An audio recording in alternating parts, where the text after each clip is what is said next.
Hi everyone, I'm Michelle Kelly. Welcome to Be in the Change. I'm gonna get started by reciting my inspiration. Our deepest fear is not that we're inadequate. Our deepest fear is that we are powerful beyond measure. It is our light, not our darkness, which most frightens us. We ask ourselves, who am I to be brilliant, gorgeous, talented, and fabulous? Actually, who are you not to be? You are a child of God. Your playing small does not serve the world. There is nothing enlightened about shrinking so that other people will not feel insecure around you. We are all meant to shine as children do. We are born to make manifest the glory of God that is within us. It is not just in some of us, it is in everyone. And as we let our own light shine, we unconsciously give others permission to do the same. As we are liberated by our own fear, our presence automatically liberates others. Marianne Williamson. I'd like to say welcome and thank you to everybody who's watching me for the first time. Welcome back and thank you to everybody who's been watching me. I started this journey on New Year's Day of 2019, stating out loud that I was breaking up with fear, I was breaking up with shame, and I was breaking up with guilt, followed by a weekly video for an entire year. And I'm almost done year 3. 2020 was to be kinder and more compassionate to myself and others. And 2021 was to break up with processed sugar. And you guys, I was telling you, sugar has been the love of my life. It's what I've loved the most for longest. And I was sharing last week, I was born on Halloween, so it's like the sugar candy day of the year, and this was the first year that I didn't have cake, I didn't have candy, I didn't have any of that all year long. And what I do have still is I've always loved like Swedish fish and Twizzlers, so I love fruit. I love grapes, I love pineapples, I love bananas. And what I used to do at night before I went to bed is I would have like a 5-pound bag of Swedish fish in this pantry right behind me. And every night before I went to bed, I'd take a couple, put some in my pajama like pocket, go upstairs, come back down, put some more in my pocket. So I was like, and I'd be chewing and people would say, Michelle, what are you eating? I'd be like, nothing. And I'd have, Swedish fish stuck to my teeth and you could see it. So I'm now doing that at night with like grapes and bananas and pineapples. So I'm like gaining weight, not eating processed sugar. So I have come to the conclusion that not only do I have a problem with processed sugar, I just have a problem with food and eating and wanting to stuff my feelings and not feeling. And usually nighttime is my hardest time because that's when, I'm decompressing. And I guess it's when stuff comes up that I don't want to and I push it back down with the food. So anyway, so that is my food story. So I still have an issue with food. I'm not eating processed sugar, but it's making me realize, my issues are way deeper than I knew. And it's funny because it's like when you move and you're like, oh, I don't have that much stuff. And then they're like, the movers come and you're like, holy shit, I have way more than I thought. Or you get something removed or you go in the hospital and they're like, it's deeper than we thought. We had to go deeper. And I'll tell you what, this onion, I'm like an onion, peeling the layers off. I've gotten really deep. I've gotten to the center of the onion and you know what's there? Spoiler alert. Child of God. That's it. It's who I am and it's where I am.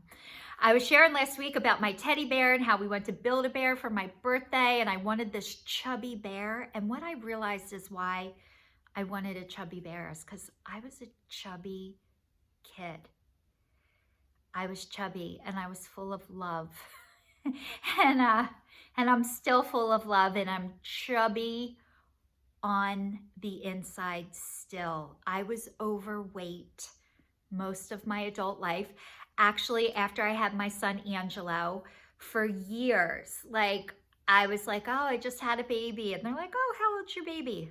13, you know, and I still like carried the weight. And to this day, I am not, I don't know if I'm considered overweight or not. If you saw me, you'd probably be like, oh, she's not overweight, but I still feel heavy all the time.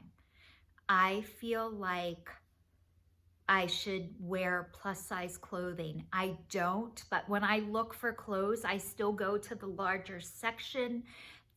It's weird. And I can't, the way I see myself and what size I am are totally different still.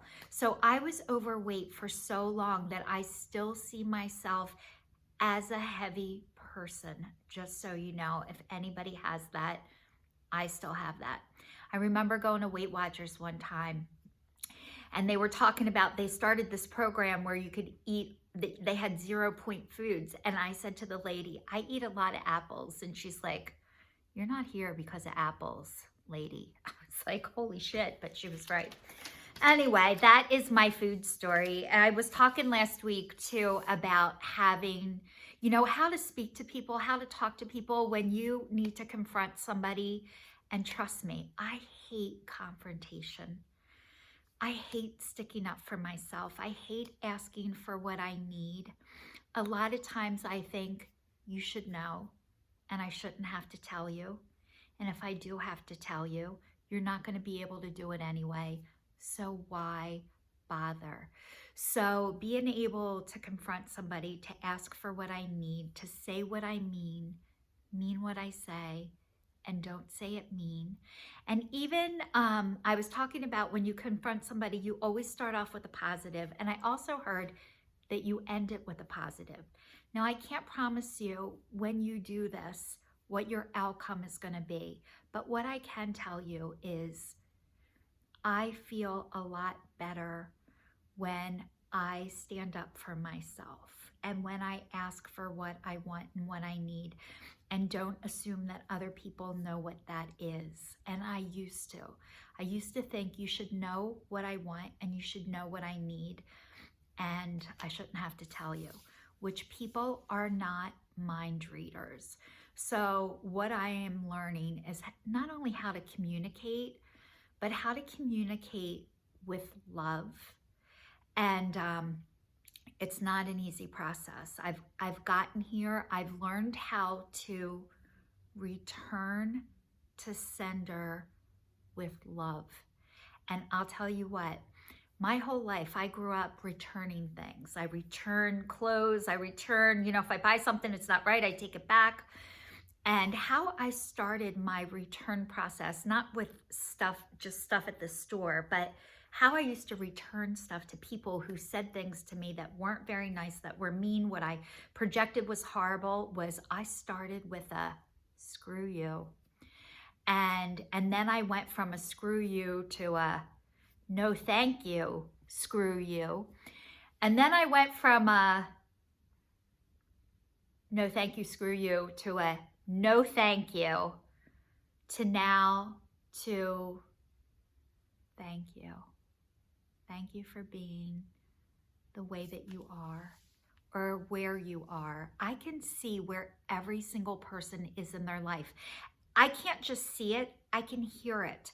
And I found out that I'm clairaudience. And what that is I hear things.